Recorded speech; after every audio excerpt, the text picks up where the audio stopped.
Hoje eu encontrei um vídeo de uma manicure que estava a falar mal do serviço que foi prestado por um criador de conteúdo. Ela estava a reclamar que fez 4 unhas em parceria e que aquele influenciador, aquele criador de conteúdo não lhe trouxe retorno nenhum, que não conseguiu vender, que não conseguiu atrair clientes, que não conseguiu qualquer tipo de retorno e que estava muito chateada com isso. E às vezes eu esqueço-me que há certos termos simples que nem toda a gente conhece. O que é um criador de conteúdo, o que é um influencer, o que é um vendedor, o que esperar de cada um deles, para que é que eles servem, quais são as funções, o que é que eles são, entre aspas, obrigados a fazer ou não, é tudo o que eu vou falar no vídeo de hoje. Eu tenho toda uma playlist que eu estou a fazer de como ser criador de conteúdo em 2025. Eu sou a Filipa, tenho um canal com mais de 150 mil inscritos e eu adoro consumir workshops, podcasts, ler livros, tudo e mais alguma coisa sobre a criação de conteúdo. A minha especialidade é o YouTube, mas também dou alguns pitacos sobre o Instagram e TikTok também. Mas aquilo que eu amo, aquilo que eu mais leio, aquilo que eu mais pesquiso, aquilo que eu tenho mais hiperfoco é no YouTube. E hoje vamos falar então sobre estes conceitos, porque eu acho que há algumas coisas que devem ser esclarecidas para não gerar frustração nem no criador de conteúdo ou influencer ou vendedor, nem na marca que está a contratar. Vamos começar então por o que é cada coisa. O que é um influencer, o que é um criador de conteúdo, o que é um vendedor? O que é um vendedor? Ele vai vender. Ponto. O objetivo do vendedor é vender. Como é que ele faz isso? Não necessariamente através de conteúdo digital. Um vendedor vende. Seja através de um call center, seja numa loja, seja da maneira que for, seja através do digital, colocando sempre um link, tendo um código de afiliados, ele é um vendedor. Por outro lado, temos o criador de conteúdo. O que é que ele vai fazer? Vai vender? Não. Um criador de conteúdo vai criar conteúdo.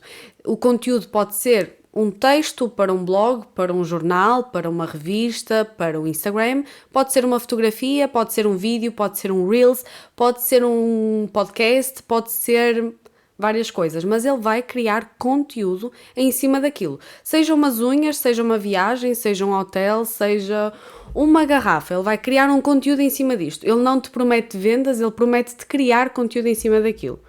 O que acaba por acontecer é quando tu crias conteúdo para as redes digitais, para as redes sociais, é que quando tu crias muito conteúdo as pessoas acabam por se sentir influenciadas por aquilo que tu mostras. Mas isso acaba por ser uma consequência, uma coisa não tem nada a ver com a outra, pode acontecer, mas não é obrigatório. Um criador de conteúdo não tem que ser um influencer. Assim como um influencer não tem que ser um criador de conteúdo. E agora entramos na outra parte que é o que é um influencer. Um influencer é uma pessoa que influencia. E a pessoa, para influenciar, não necessariamente tem que criar conteúdo para as redes, não tem que criar conteúdo em cima de nada. E o maior exemplo que nós temos disso é artistas, seja apresentadores de televisão, seja músicos, seja atores, atrizes, por aí em diante. Muitas vezes eles acabam por ter bastantes números nas redes sociais, mas eles não criam um conteúdo específico para as redes sociais. Eles não fazem vídeos, eles não editam, eles não pensam num conteúdo para as redes sociais, eles acabam só por influenciar e eles acabam por ter bastante número, mas não é pelo conteúdo que eles criam nas redes, é porque esse público vem de outros lugares. Eles criam conteúdo para a televisão, por exemplo, eles são atores, eles são atrizes, ou eles criam conteúdo no sentido de eles criam música, são artistas e acabam por ir para as redes, mas não necessariamente eles são criadores de conteúdo. E os públicos e as vendas são completamente diferentes de todas estas coisas. Muitas vezes um influencer supostamente um influencer, ele influencia. Então ele vai te influenciar a comprar tal coisa. Não necessariamente, mas supostamente é isto. Assim como um criador de conteúdo, ele cria conteúdo, mas supostamente ele não vende. Às vezes o que acaba por acontecer é que o criador de conteúdo acaba por vender porque criou uma ligação com o público, acabou por ser propriedade em alguma coisa, por exemplo, crio conteúdo de maquilhagem, acabei por me tornar propriedade no tema maquilhagem, então quando eu mostro um produto, a minha voz vale de alguma coisa, a pessoa sente-se influenciada e acaba por comprar porque eu crio conteúdo em cima daquilo e a pessoa acabou por se importar com a minha opinião e comprou o produto. E também acontece do influenciador, que o objetivo é influenciar, acaba por não influenciar nada porque não tem de facto uma voz relevante naquilo. Por exemplo, o influencer, que na realidade é um ator, uma atriz ou um músico, que mostra aquele produto, mas ele não é propriedade naquilo, como temos agora vários cantores e assim, que lançam marcas de maquilhagem. Isso não quer dizer que eles sejam propriedade em maquilhagem, isso não quer dizer que a maquilhagem vá vender. Então, cada coisa é uma coisa, cada um tem uma função, mas às vezes há pessoas que não são aquilo que pensam ou não são aquilo que nós pensávamos. Eles não correspondem com a expectativa que nós criamos. Eu considero uma criadora de conteúdo porque eu crio conteúdo para as redes sociais, mas eu não sei se eu tenho um poder de influência ou não, e se eu tenho ou não, também não é isso que eu prometo. Eu não prometo ser uma influenciadora, não prometo vender nada, eu prometo criar conteúdo em cima daquilo. E depois entramos numa outra questão, que é parceria, publicidades, como influenciar, como não influenciar. Que é, quando tu crias um conteúdo em cima de um salão de beleza, tu ainda tens uma outra questão, que é, compensa contratar alguém? Compensa, não compensa? O que acaba por acontecer é que quando tu tens um Instagram, tens 1 milhão de seguidores, tens 1 milhão, tu és grande, tu és gigante. 1 milhão de pessoas é muita gente, mas tu tens 1 milhão de pessoas e estás a divulgar o salão que é em Lisboa. Mas uma parte do teu público é do Porto, outra é de Coimbra, outra é de Guimarães, outra é de Matosinhos, outra é do Algarve, outra é de não sei onde. Então daquele 1 milhão, o número fica mais pequeno. E depois, imagina que eu estou a divulgar um salão de beleza que ele é em Lisboa. E eu até tenho 50 mil pessoas que são de Lisboa. Dessas 50 mil pessoas, tenho uma pessoa que não se vai identificar com o teu trabalho, tenho uma pessoa que já tem a sua manicure e não a vai trocar por ti, tenho outra pessoa que não gostou dos teus valores, tenho outra pessoa que até tentou marcar contigo, mas a agenda não era compatível, ela não teve para se chatear e foi com outra. E depois tenho uma outra coisa que aqui não é levada em consideração, que é o boca a boca. Que é, às vezes, para alguns serviços não compensa contratar nem um vendedor, nem um criador de conteúdo e nem um influencer. Porque imagina que eu sou a Filipinha e eu moro aqui e o meu salão de beleza é aqui. E eu vou falar com as minhas amigas que são daqui. E eu tenho um Instagram com muito poucas pessoas, porque o meu Instagram é só para família e amigos. Então são 100 pessoas. Mas as 100 pessoas são pessoas daqui. A minha voz, para aquelas 100 pessoas, é mais importante do que a voz de um influencer de 1 milhão. Porque afinal, a minha família e os meus amigos dão mais importância àquilo que eu digo do que uma pessoa que nunca me viu na vida, que nem é deste país ou não é desta cidade, mas nunca teve contacto comigo. A minha voz não é assim tão importante quanto isso. Se eu disser à minha mãe, mãe, tens mesmo que comprar esta garrafa, ela vai mudar a tua vida, ela é incrível, por favor, mãe, compra, a sério. A minha mãe vai comprar, porque ela acredita em mim. Mas se eu falo num stories do Instagram, por mais que eu tenha 1 milhão de seguidores, ai, comprem esta garrafa. Às vezes não vou ter uma única venda. Mesmo tendo 1 milhão, mesmo sendo influencer, mesmo convertendo, não é porque convertes, não é porque até vendes algumas coisas, que tu vais vender aquele produto em específico. Muitas vezes o boca a boca realmente é mais eficaz, principalmente nessas coisas de salão, da beleza, dessas coisas assim, que foi o exemplo que eu vi daquele vídeo. Então nós já sabemos para que é que serve cada um, já sabemos as definições de cada um e já percebemos também que às vezes não te compensa nenhum, ou às vezes tu queres uma coisa e tens outra, ou às vezes tu até contratas a pessoa certa, o serviço que tu realmente querias, mas infelizmente não deu em nada, porque às vezes acontece. Nem todos os funcionários que tu tens na tua empresa são bons. E tem muita coisa que não depende da qualidade do trabalhador. Às vezes nós contratamos uma pessoa para trabalhar com aquilo, e infelizmente não resulta, e nem tem nada a ver com ele. Afinal, ele criou conteúdo em cima daquilo, ele divulgou, ele fez a parte dele, mas ninguém se interessou e aí também pode ser culpa tua.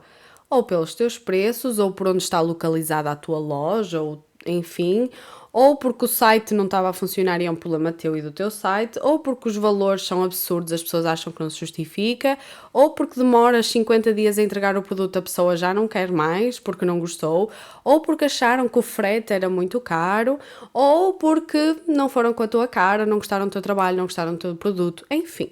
Então tem várias questões que não dá bem para avaliar e não dá para quantificar ou qualificar. E agora vamos para um outro tópico que é: todas as marcas entendem isto? Não. Normalmente as marcas, antes de te contratar, elas fazem uma reunião contigo. E é quase como se fosse uma entrevista de emprego. Normalmente, antes de teres uma reunião, tu já envias as tuas métricas, os teus dados, os teus... se é homem, é mulher, de onde é que é, se... quantas visualizações é que costumas ter em relação ao teu número de seguidores e não sei o quê. Tu já costumas enviar todas essas informações para a marca e quando ela decide prosseguir e então marcar uma reunião, normalmente é mais para debater o briefing ou a marca fala-te o que é que ela pretende com essa publicidade, qual é o objetivo e essas coisas. E às vezes nessa própria reunião fica subentendido que a marca quer que tu vendas. Porque a marca nem sempre entende que não é porque tu crias o conteúdo que alguém vai querer saber daquele produto ou não. Claro que tu também tens 2 dedos de testa e também te consegues aperceber se podes ou não vender. Afinal, do que é que fala o teu canal no YouTube ou o teu Instagram? Falas de maquilhagem e vais divulgar um produto de maquilhagem? A probabilidade é bastante alta que realmente as pessoas se interessem. O que também não quer dizer, que aqui entra uma outra questão, que uma coisa é, eu senti-me influenciada por um vídeo no Instagram. Não quer dizer que eu vá comprar pelo teu link, não quer dizer que eu vá comprar agora. Muitas vezes fica no meu subconsciente, fica na minha cabeça, mas quando eu tiver possibilidades financeiras eu compro, ou quando eu estiver lá numa loja e eu vou experimentar o tom da base do corretor, vou ver as sombras ao vivo, quero ver antes e vou comprar. E quando eu for à loja não vou dizer, eu vi a tal influenciadora, porque muitas vezes essa informação perde-se pelo caminho, então nem vale bem a pena. Então não dá para quantificar se aquele influenciador vendeu ou não, influenciou ou não. Um influenciador ou um criador de conteúdo, ele vai te dar visibilidade ao produto ou à marca. Isso pode converter em vendas ou não, mas não quer dizer que não haja vendas só porque as pessoas não compraram por aquele link. Às vezes a pessoa viu, guardou, deixou ficar e depois numa outra altura foi e comprou ou aderiu ou fez o serviço e não teve nada a ver com aquele link, não foi naquele momento, não foi naquela hora, foi depois quando deu para fazer. Então também é muito ingrato dizer, aquele criador de conteúdo não reverteu em vendas, não deu resultado. Quando esse resultado não dá para ver assim de imediato. E depois ainda tem uma outra questão neste mundo de publicidades e todas estas coisas, que é, algumas marcas gostam de fazer uma coisa que na minha opinião é horrível, e eu entendo que tem que ser, mas é horrível, que é do nada quererem uma ou duas coisas, uma ou duas publicidades. O que funciona, assim, no mundo ideal, no País das Maravilhas, é uma marca que trabalha contigo por 1 ano, ou 2, ou 3, ou 4. Isso é incrível porque tu crias uma ligação com a marca cria uma ligação contigo e o teu público fica habituado a ver aquele tipo de produtos e tu consegues estar sempre a divulgar aquilo e aquilo vai gerar mais vendas, sim, vais influenciar, sim. Outra coisa é a pessoa ou a marca querer que tu divulgues aquilo só ali. Só divulgas uma vez aquele produto. Muito dificilmente isso vai reverter. Quando estiveres sempre ali a divulgar, obviamente aquilo vai vender muito mais. E nós temos como exemplo várias influenciadoras que criam as suas marcas e todos os dias estão a mostrar os produtos de uma maneira muito natural. É que nem é preciso estar a pôr o link, nem é preciso estar a falar da promoção, não é preciso estar a falar do valor, do preço a que está em promoção, não é preciso estar a falar nada, só podes mostrar naturalmente. Isso é incrível, isso é o País das Maravilhas, mas isso dificilmente vai acontecer se estiveres a começar do zero. Normalmente eles querem apalpar terreno, então eles fazem uma divulgação ou duas, o que é horrível. Digo já, é horrível. Porque o teu público não foi preparado para aquela publicidade, ele não estava a contar com aquela publicidade, do nada uma publicidade e também nunca mais acontece.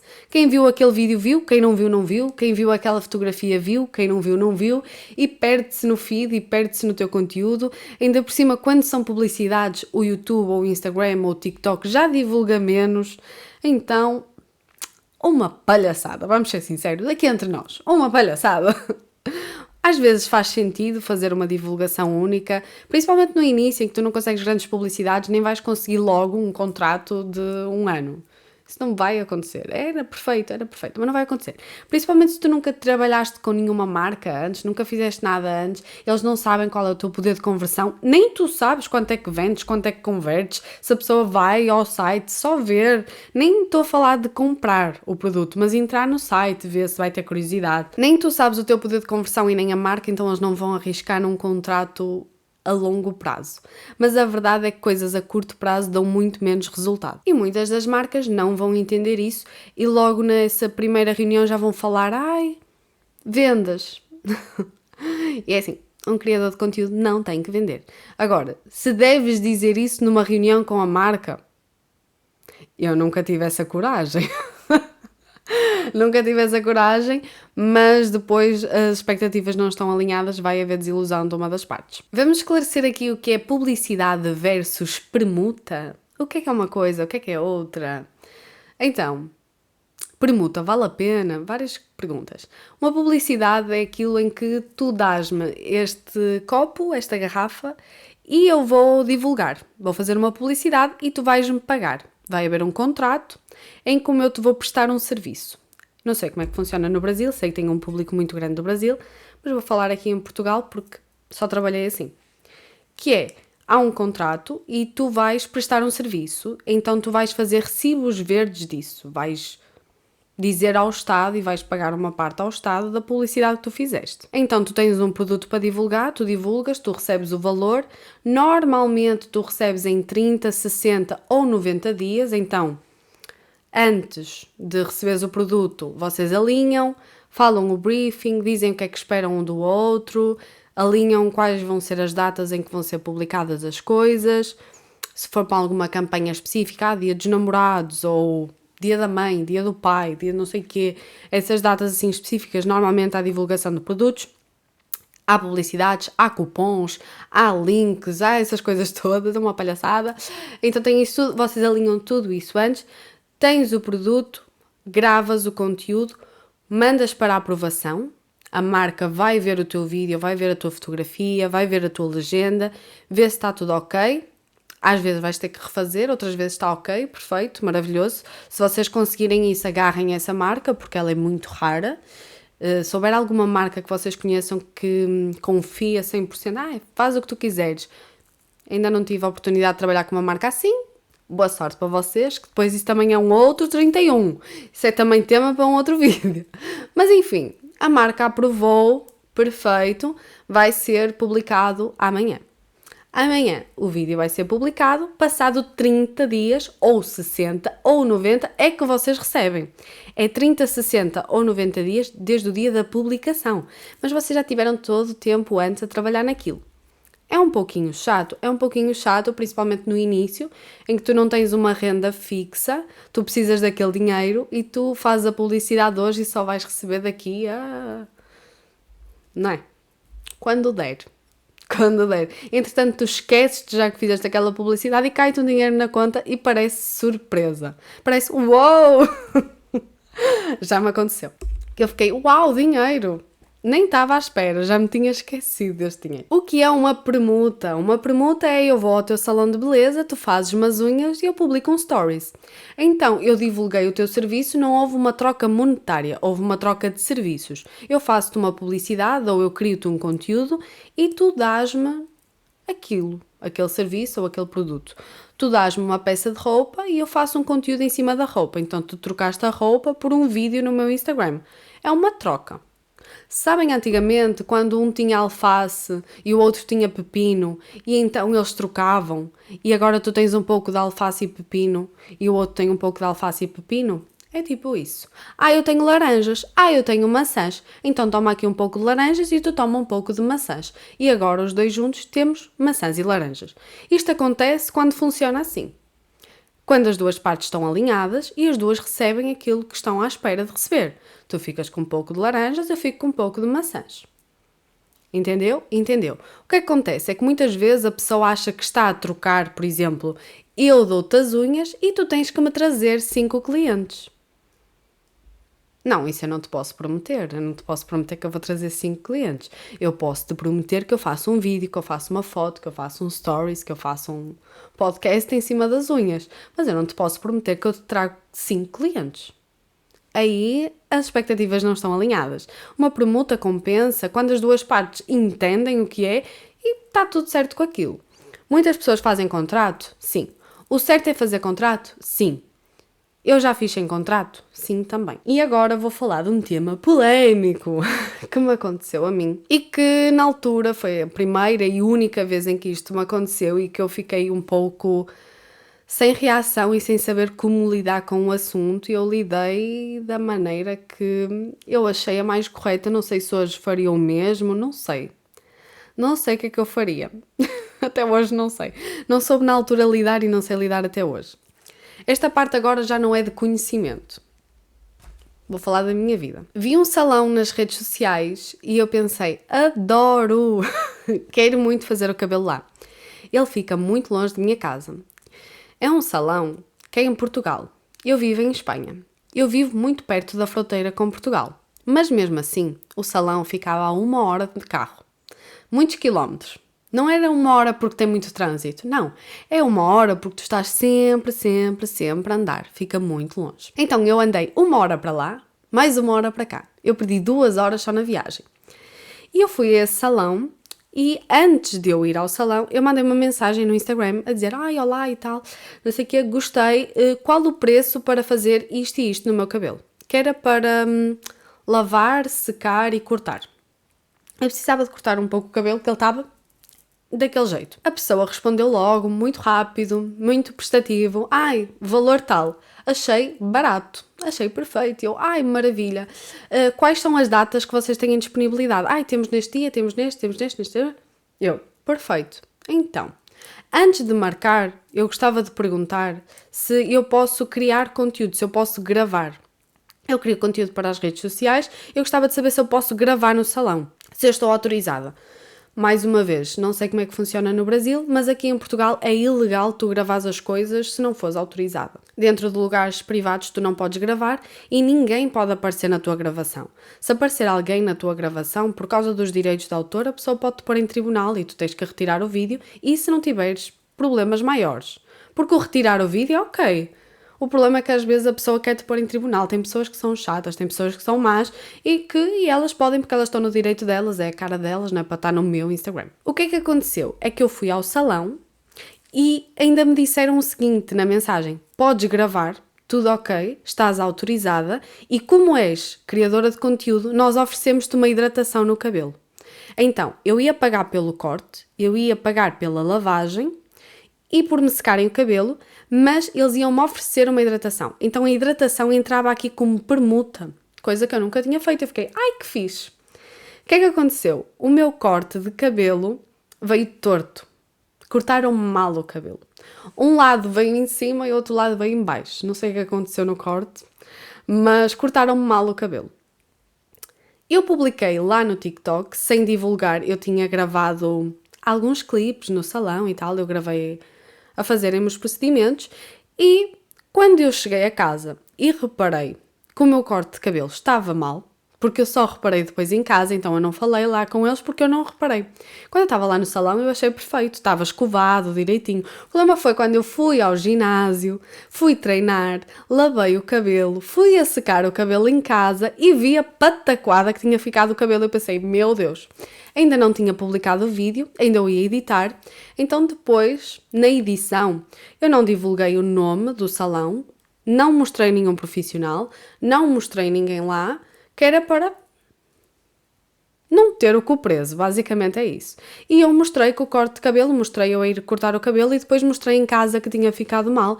Eu disse, olha, ficou todo torto e eu só vi agora que cheguei a casa. O que é que acontece?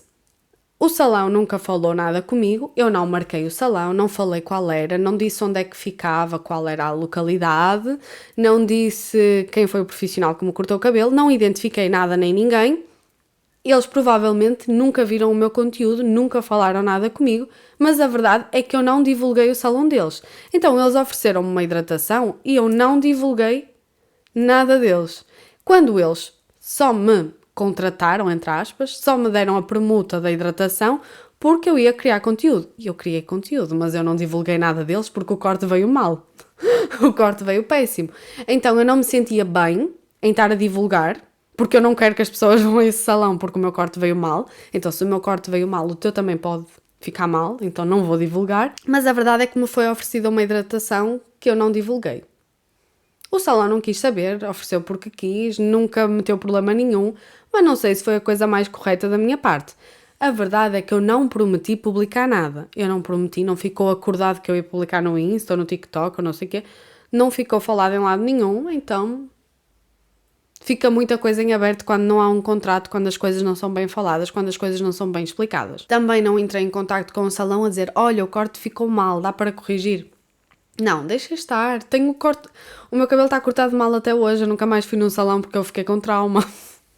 Nunca mais fui cortar o cabelo, eu preciso de cortar o cabelo que ele está ridículo, mas eu não fui. Mas tudo isto para dizer que o problema da permuta é este, que me aconteceu, que é, quando tu fazes uma publicidade no contrato está tudo o que é esperado de ti. Se é um vídeo, se é uma fotografia, em que dia é que vai ser publicado, em que dia é que tu tens que mandar para a aprovação, tu tens um prazo, fica tudo escrito em contrato. Normalmente a marca já faz isso e já vem tudo bem feito, pelo menos eu tive muita sorte com isso, eu acho que eu trabalhei com uma boa marca apesar de tudo e foi tudo feito, estava tudo explicadinho, estava tudo direitinho, pagaram tudo no prazo previsto, eu fiz tudo no prazo previsto e deu tudo mais do que certo. Mas quando acontece permutas, muitas coisas eu acho que ficam por falar, por ficarem acordadas.